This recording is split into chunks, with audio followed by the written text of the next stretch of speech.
we got a lot of questions on my Instagram about how we plow, seedbed, how we prep after we plow. So I was just gonna do a video on the whole process, I guess, huh? So, plowing, he's down there getting turned around. Over the years, we've tried lots of style, lots of different types of. We have the old, it's a white brand, 4-bottom. That was like the original. And then that lasted a while and we outgrew that. Then we got a Kuhn 182, 6-bottom.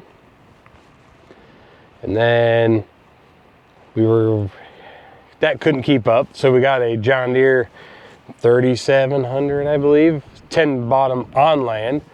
And that plow does a good job. I haven't kicked it to the curb because if we get in a pinch, I can still use it. But the thing I don't like about on-lands is you have your dead furrow you gotta go fill in. And then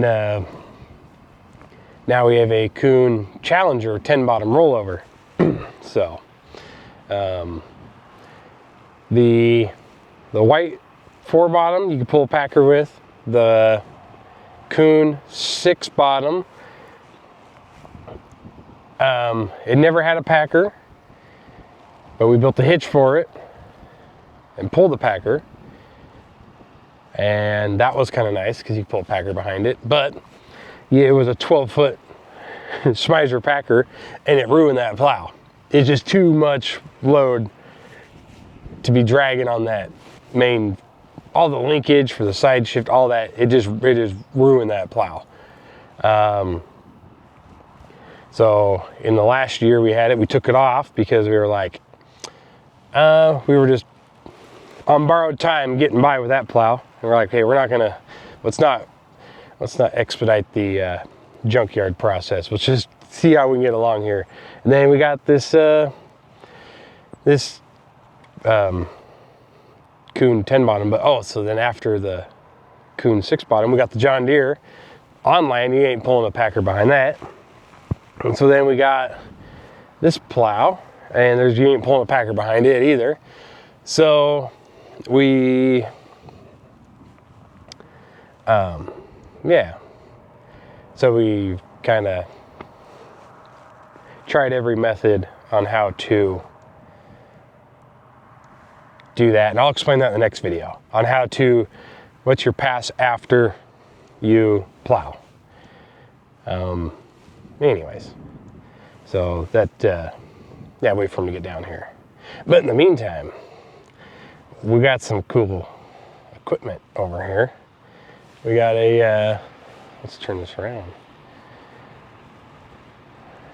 a compost turner. Hiding over there is a spreader. Another spreader here. This is a homemade job right here. Let's go take a look at it. We got chicken feathers everywhere because chicken manure, you know. It's a little side note here, but yeah, this isn't homemade at all.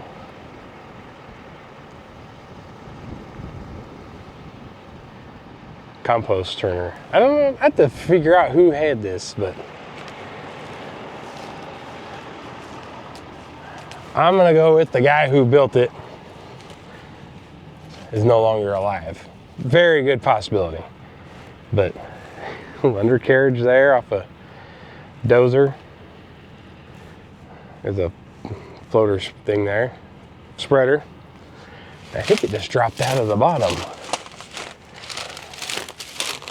Well, maybe. That's what I'm gonna go with. Did it even have had some sort of agitator, but I think it just, from what I'm looking at, the bottom just opened and it agitated and just kind of dropped on the ground. Huh. It's kind of neat. All these years I've actually never even walked up and looked at it though. But tell me how many hours are on those grousers though. Things are almost wore completely off.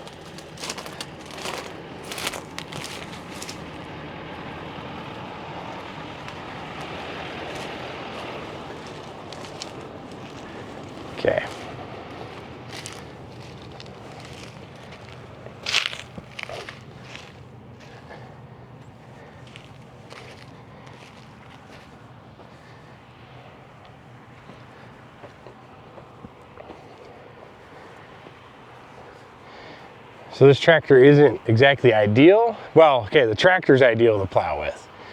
The tire situation is not. The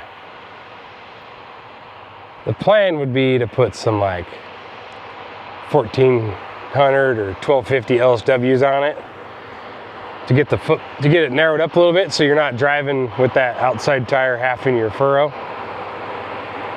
It does a pretty good job at staying on track, but it'll fall in there sometimes and kind of makes a mess.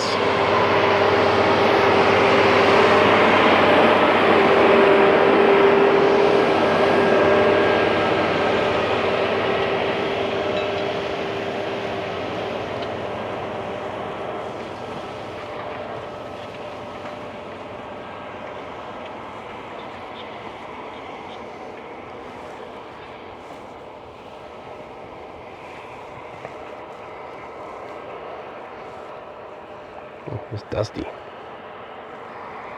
but we got 14 inches or so deep is what we're running here, burying all the chicken manure stalks. Yeah. Then if you don't know much about plowing, let's see if I can get up here. So see how he started over there. Then he worked out till he figured out the first pass he could get all the way through, because it's kind of a weird shape right here. So you don't end up with one dead furrow, right? So he started over there in the corner, worked his way till this pass right here, then went over here and started within he has let's see, I think he mapped out 4-5 headland passes to do here, because it starts off wide here and it gets narrower over there. But then if you were to, plowing kind of sucks like that, because you have to think ahead quite a ways sometimes. So if you were to follow the angle of the road here, it doesn't match up with anything over there.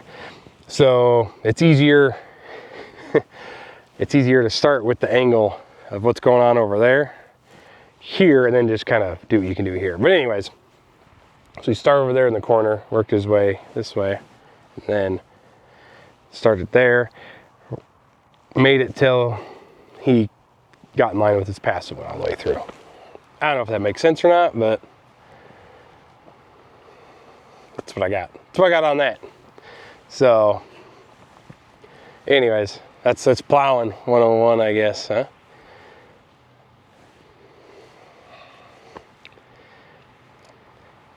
Nothing's worse than having someone that doesn't know what they're doing on a plow, though. You gotta fix that mess. Yeah, that's not fun. But anyways, so that's the plowing situation. Then let's go see if I can find the next step somewhere around here. So this is the first step after we plow to get our seedbed ready for dry corn, or any crop really, after we plow with the Kuhn plow. So yeah, he's over there, but as you can see, so we use the Dagelman, and this is so soft because you can't pull a packer behind that. Well, you can, but we used to pull them behind our 6-bottom, and the 10-bottom is just not. You can buy you can buy packers to pull behind them, but it's not as good. We just never have opted to do it. Plus, you got to order a plow special ordered with the packers on it. It's not a thing over here to have a plow that big with a packer. So anyways, the first pass after we plow is with the Dagelman, and like I said, this is super soft. Like,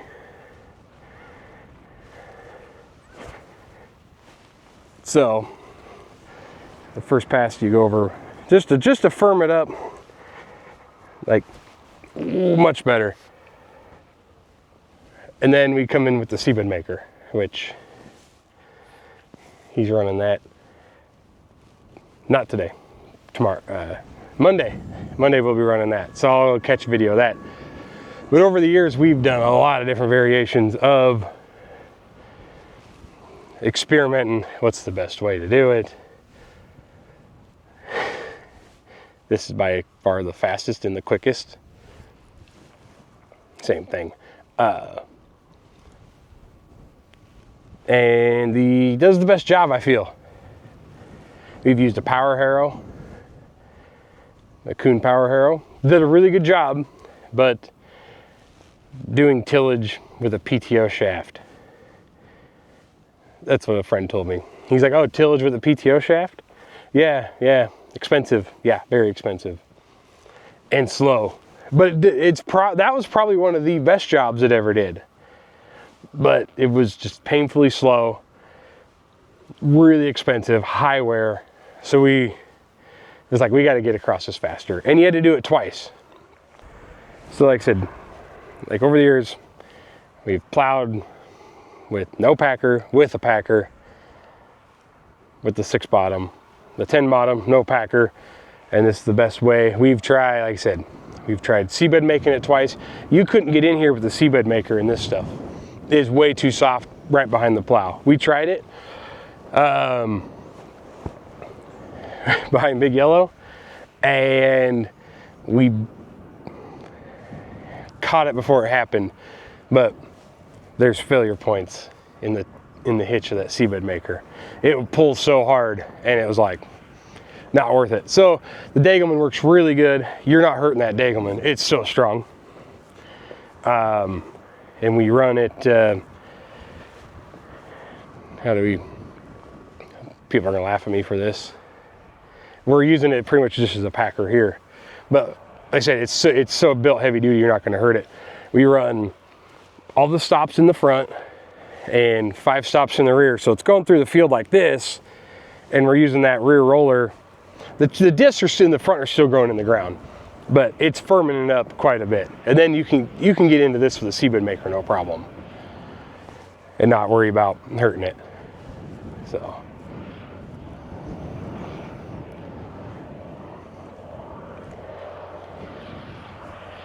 Here comes Big Yellow right here. Let's walk out there.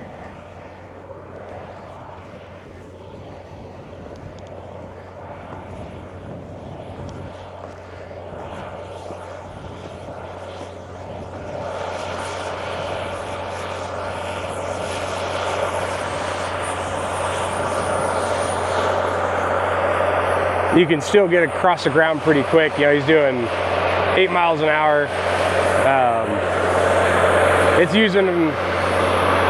It's working it pretty good. It's using all the horsepowers. You know, it's carrying not a lot of dirt, but enough to firm it up. But that's the only way we found to get across it. Like I said, you can use the power harrow, but it's so slow. And your tracks are actually worse with the power harrow. Yeah, we still have some tracks here, but the seedbed maker will take those right out of there.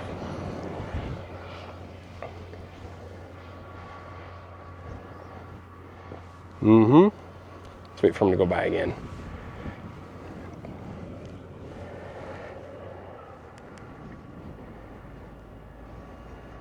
Let's play with the camera in the meantime. All these fancy buttons on here, I don't know what they do. Let's give him a little recenter. Oh, he's going over here. Let's go catch him.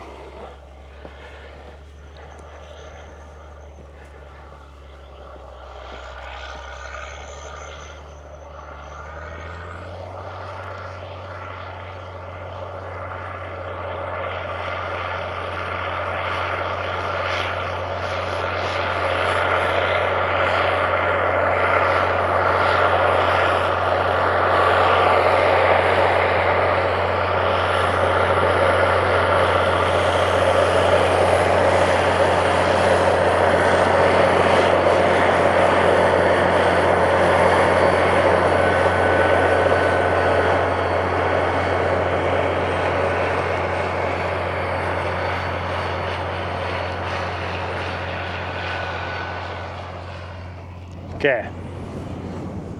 That's what's up with that. So yeah, like I said, we've tried a lot of different versions of stuff over the years. This seems to be the fastest, does the best job. And yeah, a little windy this morning, but we're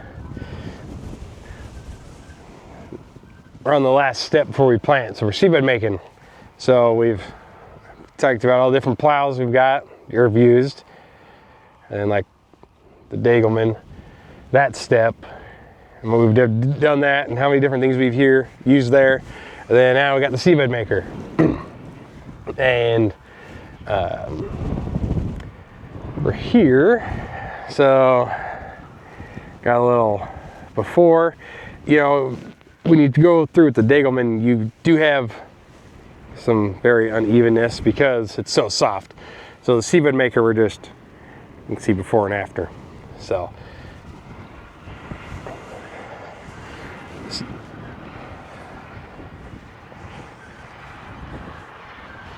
it's still pretty soft. Then after the seedbed maker goes across, it's pretty firm. Hopefully the wind isn't too bad today.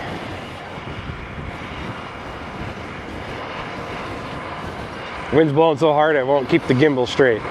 That's crazy.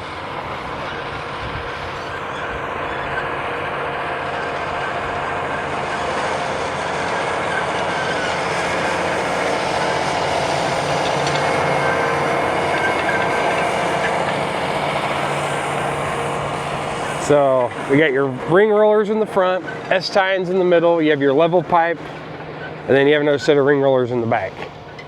And the S-tine, okay, so how many is this? We're not, lost my train of thought here. Try not to get blown away either. So ring rollers in the front, obviously. Kind of pack it, smooth it a little bit. Those will push a little bit of dirt. The S-tines kind of loosen it up. And then your level pipe in the back, you always want to be dragging a little bit of dirt there. A little bit, a lot, depending on what you want to do. Right here, we're not dragging a lot of dirt because we just got to get it leveled up and firmed up. If we were doing siphon tube ground, real irrigated, you'll drag a lot of dirt because you want the thing perfectly flat. If you had a bad tillage job on siphon tubes, you know, nothing worse. And then you have your packer in the back to firm it up after all that's been done. And we do run, most people, well, a lot of people do know this, but ring rollers, Smizer packers, depends which way you run them. They either make a clod or they pack. They pack both ways, but it's either make a clod or it's like pokes holes. So we got to making a clod out here in this stuff. Yeah. Where else was I going with this? Anyways, seedbed maker, depends how much dirt you're pulling. That's a 8295R, the 30-foot seedbed maker. And right here, it's not doing too bad. But if we were to load that up with dirt and really start carrying a lot with that level pipe, that tractor wouldn't do it. When you start dragging dirt, it's like a 30-foot land plane, if you will. I don't know how to explain it. Oh, jeez. But it takes a lot of horsepower once you start dragging a lot of dirt. So, but anyways, yeah, so that's what we got here.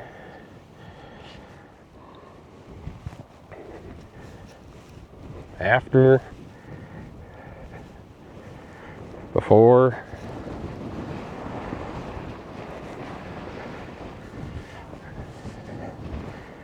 see, we got some tracks from the Dagelman here. Whoop, whoop, whoop, and then levels it right out. So anyways, fun stuff. Yeah. Maybe I'll try to get a drone shot of the Seedbed maker. I don't know. Drone might not be too happy today. So anyways, that's what we do. That's how it works. Hopefully the audio isn't